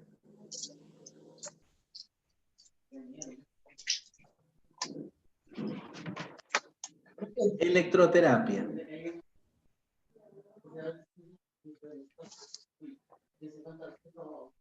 En la electroterapia es la aplicación de la corriente eléctrica a un organismo que va a provocar cambios psicológicos y biológicos en un tejido lesionado o patológico. Nunca te olvides eso. Los aspectos físicos que nosotros vamos a considerar en la electroterapia son el impulso, la pausa y el periodo. ¿Qué es el impulso? El impulso, como ustedes deben saber, también llamado también pulso, es un estímulo eléctrico que va a provocar un efecto, ya sea analgésico o ya sea estimulante. Si ustedes ven aquí, el impulso es todo esto, es todo este cuadrito. Muy bien. La pausa es el silencio eléctrico, es cuando no hay corriente, la pausa. Y el periodo es la sumación del impulso más la pausa, a toda esa combinación se llama periodo. ¿Qué es la polaridad?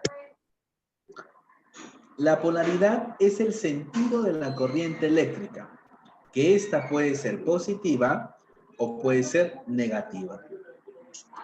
Comúnmente, lo positivo se llama ánodo y lo negativo se llama cátodo. ¿Entendido? Cuando hablamos de la polaridad, es el sentido de la corriente eléctrica. Positivo es ánodo, negativo es cátodo. ¿Qué es la intensidad? Es la cantidad de electrones que van a pasar por un segundo, en un punto por un segundo. Ahora, ¿cómo se va a medir la cantidad de electrones que van a pasar por un punto en un segundo mediante voltios o miliamperios? El umbral del dolor es la sensación del dolor al paso de la corriente que va a experimentar el paciente de manera variable. Umbral de la sensibilidad es la sensación como de un cosquilleo, la cual debe ser tolerable. Pendiente es el ascenso y descenso de la corriente. ¿Qué es la meseta? Es el punto donde la corriente llegó a su máxima expresión y se mantiene hasta su descenso. La meseta vamos a llamar como el pico. Y la frecuencia es la cantidad de impulsos que se da en un segundo o que se da en un punto. Clasificación de las corrientes. Como nosotros sabemos, las corrientes pueden ser corrientes de baja frecuencia, mediana frecuencia y alta frecuencia. Si nosotros hablamos de las corrientes por su forma, vamos a ver una corriente lineal. La corriente lineal es aquella que, como su nombre dice, es aquella que siempre está en corriente. No hay pausa. Por lo tanto, esta es mantenida. Ahora, la corriente lineal es constante, es mantenida, no hay pausa, no hay silencio eléctrico. Por lo tanto, su característica en la corriente galvánica, que es lineal, es ser irritante. Por su estado variable tenemos, como se dice, es la corriente Travel, es decir, tenemos un impulso y tenemos una pausa. Por su polaridad puede ser unidireccional, es decir, puede ser positivo o puede ser negativo, y bidireccional cuando es positivo y cuando es negativo. Por su frecuencia puede ser corriente de baja, mediana y alta frecuencia. Hay dos teorías que nosotros tenemos que considerar y muy bien. Cuando nosotros hablamos de un polo positivo y de un polo negativo. ¿Qué es cuando nosotros hablamos de un polo positivo y un polo negativo? Cuando hablamos de un polo positivo, es el ánodo y es de color negro. Positivo de color ánodo y de color negro. Se le conoce como el electrodo dispersivo y es aquel que cierra el circuito. Muy bien. ¿Por qué cierra el circuito? Porque tiene déficit de electrones. Y el polo negativo, o llamado cátodo, que es el rojo, es electroactivo. Es aquel que tiene mayor cantidad de electrones. En la actualidad, nosotros vemos que hay la manera de colocar, ya no hay mucha interpretaciones si yo voy a colocar, este es ánodo, esto es cátodo, este acá cierra el circuito, este mantiene porque tiene mayor cantidad de electrones. No nos vamos a fijar por eso. Nos vamos a fijar dónde viene el dolor, colócase el electrodo.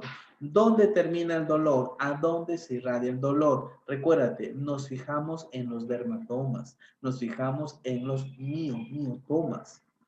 De acuerdo ahí, colocaremos los electrodos. Si tú ves, hasta que te dé un electrodo de color negro, un electrodo de color rojo, y hay algunos TENS que todos sus electrodos son de color blanco.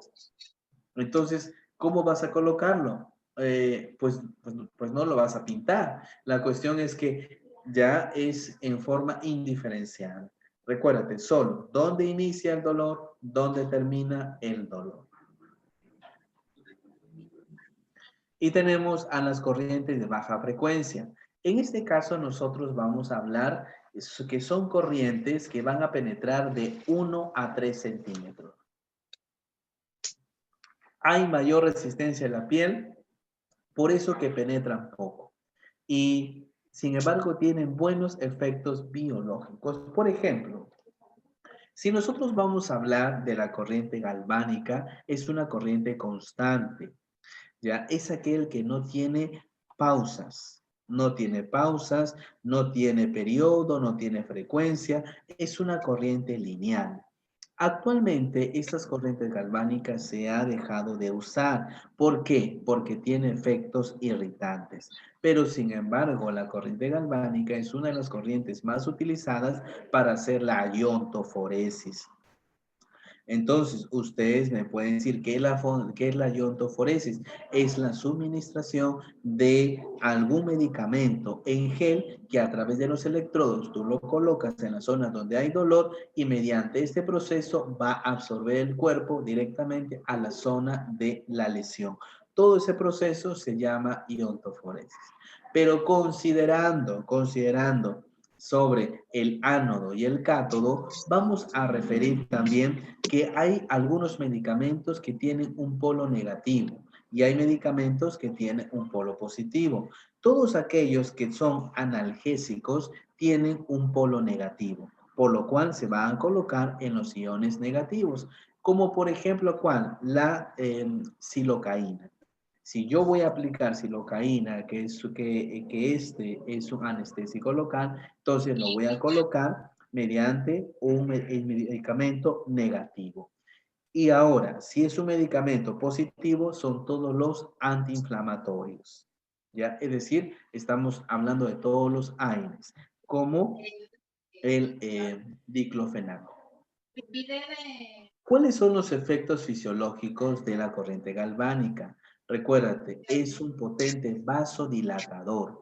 Aumenta el flujo sanguíneo, aumenta la circulación local y aumenta la temperatura. Muy bien. ¿En qué casos está indicado la corriente galvánica? Recordar que la corriente galvánica, esta también es irritante en neuralgias.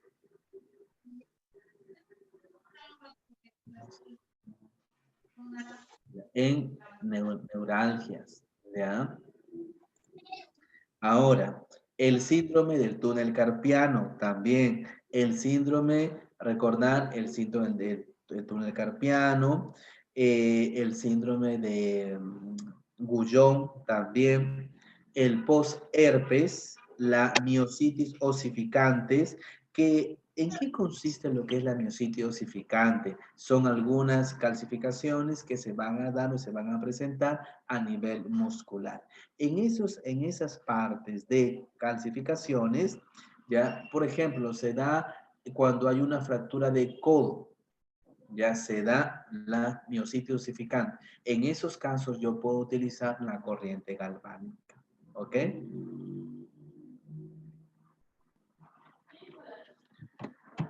Tenemos también a las corrientes Travel, que son las corrientes 225 o llamado corriente del Travers.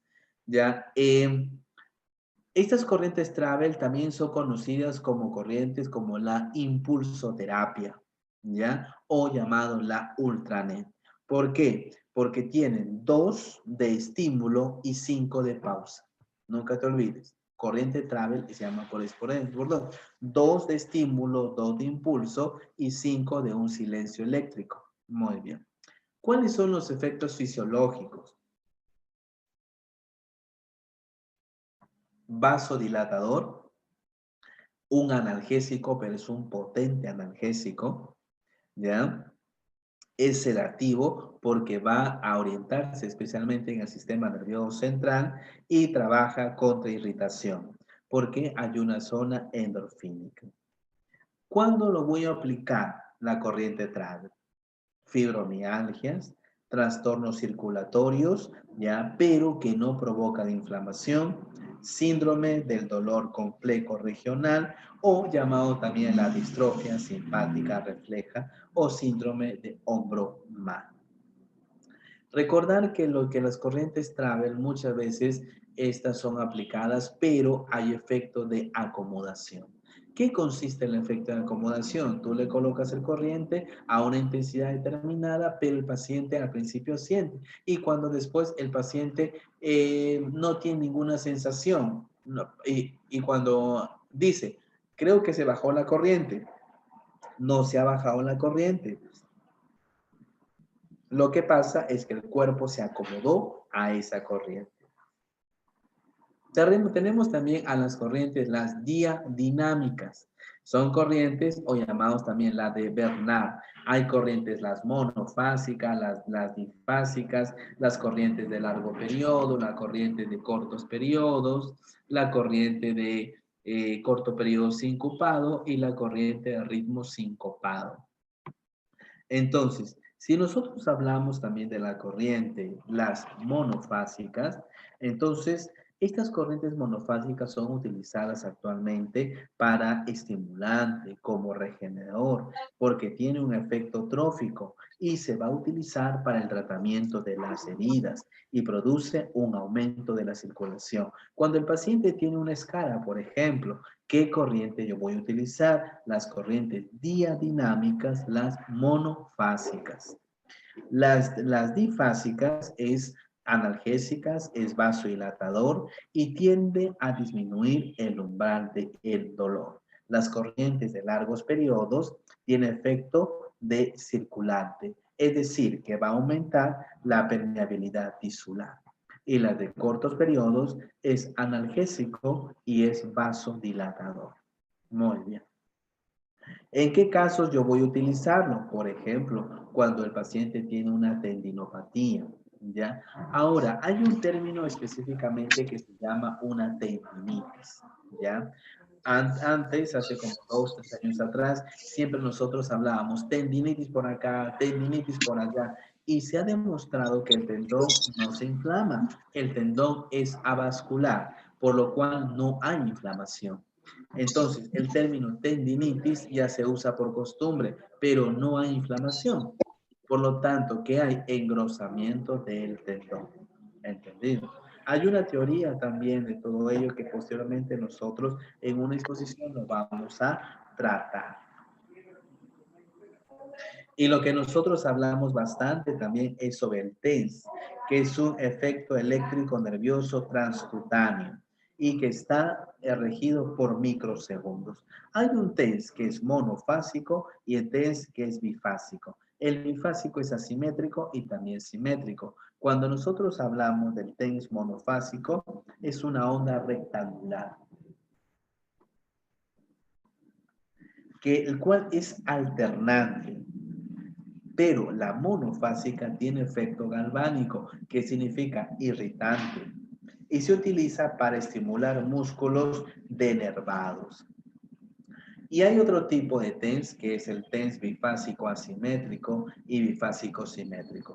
Cuando nosotros hablamos del TENS bifásico asimétrico, es aquel, recuerda, no tiene efecto galvánico, ¿ya? Pero hay prevalencia del estímulo positivo con respecto al negativo. ¿Qué me permite? Estimular, fortalecer, y en el TENS bifásico asimétrico no existe el fenómeno de acomodación. En cambio, el TENS bifásico simétrico es aquel que no tiene efecto galvánico, como por ejemplo, ¿no? Que no hay prevalencia del estímulo positivo con respecto al negativo, como el TENS bifásico asimétrico. Pero, sin embargo, el TENS bifásico simétrico es aquel que sí tiene efecto de acomodación. Y también tenemos los alto voltaje, la microcorriente, exponenciales, etc.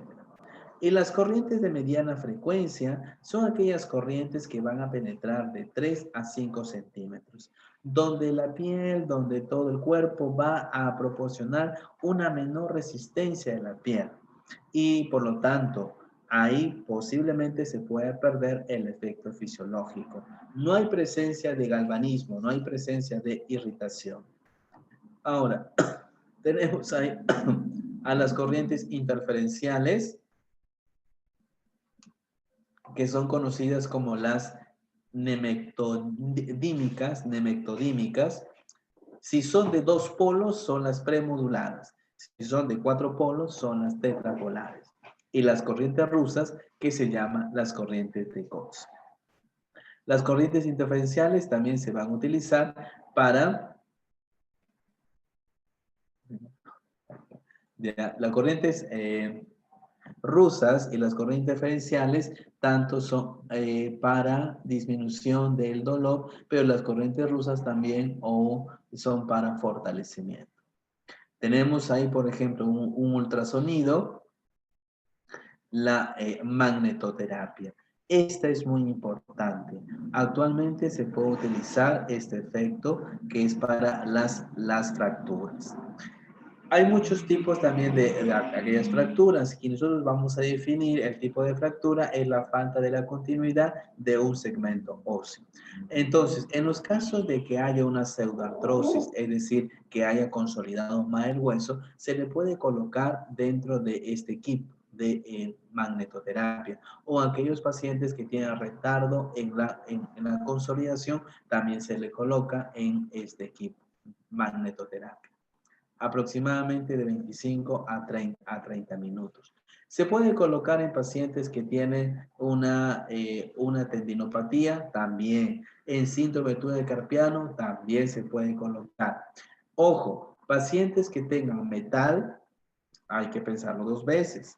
Pacientes que tengan marcapasos, también, ¿ya? Porque este es un campo magnético y sabemos que ese metal atrae todo el campo magnético. No es que se va a salir de la piel y se va a romper la piel y todo eso. No es que va a colocarse así, sino que va a provocar algunas quemaduras internas.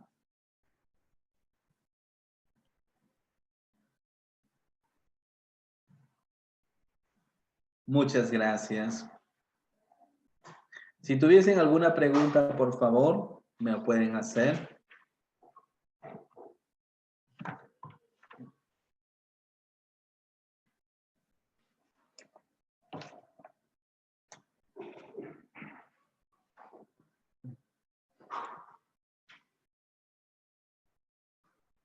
Muy bien.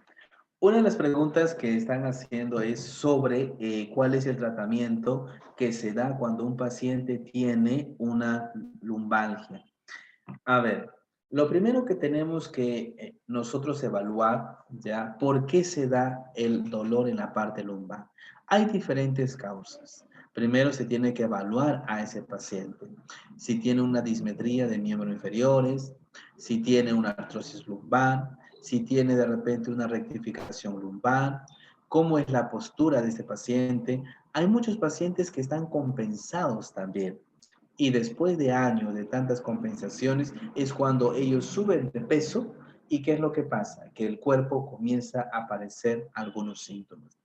Si se tiene un paciente con lumbalgia, muy bien, y ves que es un proceso crónico, que no hay inflamación interna, entonces le puedes colocar una compresa húmeda caliente de 10 a 15 minutos. Ahora, en nuestra preparación, ya dentro de la universidad nos dijeron a nosotros, miren, a aquel tiempo, ¿cómo era? Compresa húmeda caliente, 10 a 15 minutos, y luego esperas, y luego de ahí le pones la corriente. No.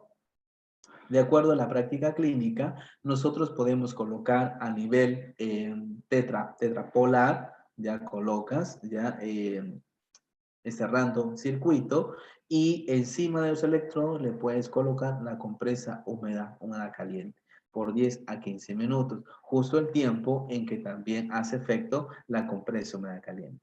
Pero recordar algo muy importante, si es un paciente que es gordito, entonces, ¿cuánto va a penetrar la compresa? 1 centímetro.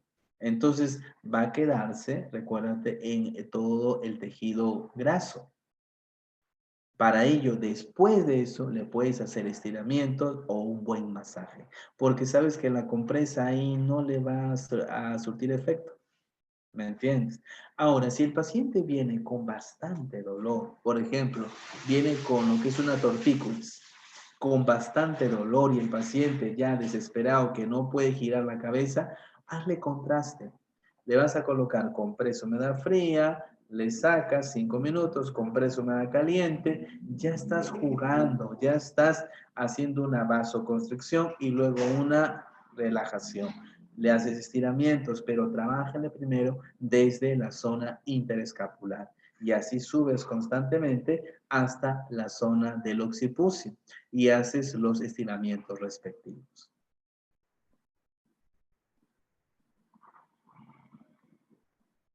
¿Alguna otra pregunta que tengan ustedes? Si nosotros hablamos, ya, claro, sobre las hernias discales. Cuando nosotros hablamos de una hernia discal, ¿cuánto tiempo dura una hernia discal?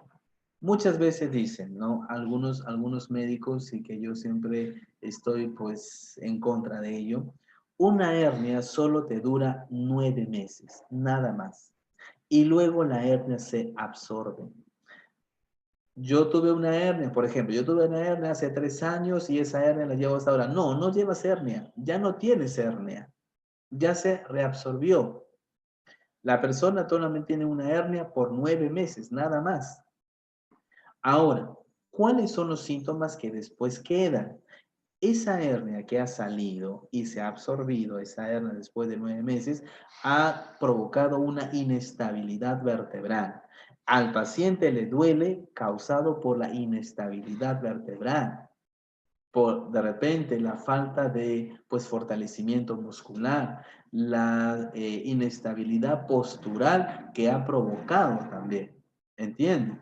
Entonces, por lo tanto, lo que le provoca dolor al paciente es la inestabilidad vertebral que presenta este paciente.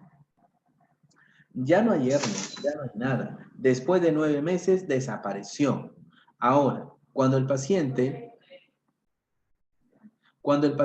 presenta, por ejemplo, una pues protusión, recordar, puedes colocarle corriente, le puedes protusión, compresa humedad fría o compresa humedad caliente a nivel periférico, muy bien, puede hacerle sus estiramientos, etcétera. Pero cuando el paciente tiene una hernia del núcleo pulposo ya presente, nunca se le hace masajes porque estás movilizando y estás desgarrando más ya todo el anillo fibroso. Hay que tener bastante cuidado con ello. Yo no le pondría corriente, porque en la práctica clínica me hace ver que cuando se le pone corriente a un paciente con una hernia del núcleo pulposo, se exacerba el dolor o se inflama más. Porque recuérdate, al momento que salió la hernia, también está comprometiendo las estructuras periarticulares, las raíces nerviosas, y es por eso que el paciente va a presentar parestesis. Puedes hacer estiramientos, si desea, claro, varios estiramientos. Hay ejercicios de Mackenzie que son muy importantes, hay ejercicios posturales que también, ejercicios de extensión más que todo.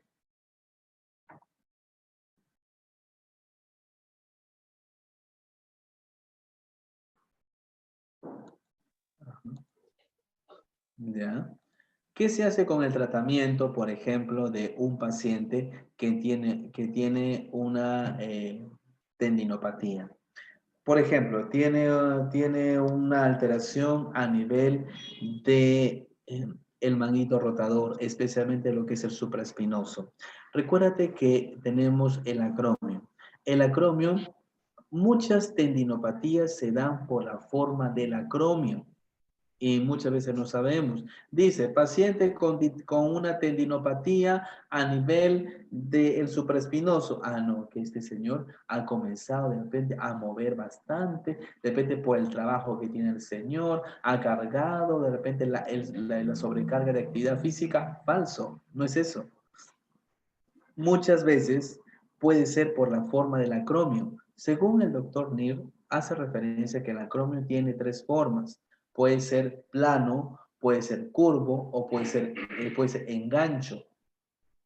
Entonces, recordar que nosotros debemos tener un acromio plano, pero si este acromio es curvo o es engancho, constantemente va a estar pinchando, apretando el tendón del supraespinoso y le va a ir engrosando, le va a ir desgastando y el paciente hasta puede provocar una ruptura del manguito de rotador. Entonces, por la forma del acromio. Por eso que es esencial, paciente con alguna tendinopatía, una placa, primero una placa, cómo está la cabeza del acromio, para ver qué forma tiene. ¿Por qué? Porque puedes hacer los ejercicios habidos y por haber hasta los mejores ejercicios y no te centras cómo está la forma del acromio, ahí perdiste. ¿Por qué? Porque simplemente puedes colocarle todos los agentes físicos habidos y por haber, disminuirá el dolor, pero no se va a ir. Y como ya disminuye el dolor, sigue haciendo sus actividades porque ya siente menos el dolor y el dolor va a aumentar. Porque la cuestión es el acromio. ¿Entendido? En ello hay que utilizar una terapia manual ya de tracción para liberar ya el tendón del supraespinoso. ¿Entendido hasta ahí? Espero que me estén entendiendo. Otra de las patologías que hay que considerar también es la escoliosis. Más que todo que es una patología, más que todo es una actitud postural que tiene el paciente. Nosotros tenemos que averiguar por qué el paciente tiene una conducta escoliótica. Una de las cuestiones, una de las posturas es la actitud que tiene el paciente. Otras es, por ejemplo, una anomalía a nivel de la planta de los pies, o que tenga una dismetría de miembros inferiores, o que tenga una alteración a nivel de la columna. Por ejemplo, yo tengo una paciente que tiene una hemivértebra, que significa que es una vértebra en cuña, y por lo tanto, ¿qué provoca? Una escoliosis patológica. Una escoliosis que es exagerada, tendrás en cuenta que va a afectar a nivel de las respiraciones. ¿Ya? Ahora, si el paciente tiene una escoliosis, automáticamente tiene una cifosis. Recordemos, si es una escoliosis, esta puede ser estructurada y no estructurada. Cuando vemos que es una escoliosis estructurada, es que hay una rotación de vértebras. Y la no estructurada simplemente es postural.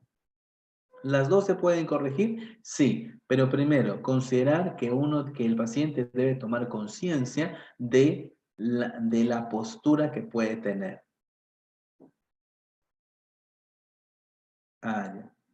Hay una pregunta que dice, ¿para qué paciente está indicados el método o baños de contraste? Es muy interesante tu pregunta, porque los baños de contraste, más que todo, me hace referencia es que es frío y también calor. En aquellos pacientes que tienen abundante dolor, yo diría en aquellos pacientes que están en una fase aguda, pero ya con el dolor muy, pero muy exacerbado. En esos casos podemos colocarle frío, podemos colocarle calor. ¿Por qué? ¿Qué estamos haciendo ahí? Estamos inhibiendo, estamos anestesiando las fibras nerviosas. ¿Y qué estamos ahí también en forma indirecta haciendo? La teoría de la puerta. ¿Me entiende? Estamos ahí nosotros inhibiendo completamente todas las fibras nerviosas para que el dolor disminuya. Por eso le pones frío, le pones calor, frío, calor, y el cuerpo se acomoda a esos cambios de la temperatura y el cuerpo más que todo se orienta a la temperatura y ya no tanto al dolor y por lo tanto provoca una vasoconstricción, voy a contraer más la musculatura y luego le pongo compresor humana caliente, esta al momento de contracción hace una relajación y suelta y el dolor disminuye. No digo que el dolor se vaya, no, porque los baños de contraste no son tantos para que el dolor se vaya, sino para una disminución del dolor. ¿Entendido está ahí? Para eso sirven los baños de contraste. Ah, ya. Ok, muy bien. Espero que alguna pregunta tengan ustedes más. ¿Alguna otra pregunta? Muy bien. Espero que les haya gustado el tema. Cualquier interrogante, cualquier pregunta, ustedes la pueden hacer en forma libre. ¿Entendido? Muy bien. Es hasta la próxima oportunidad. El próximo sábado también va a haber otra charla, otra ponencia y espero que contar con su asistencia de ustedes. Gracias por todo y hasta una próxima oportunidad.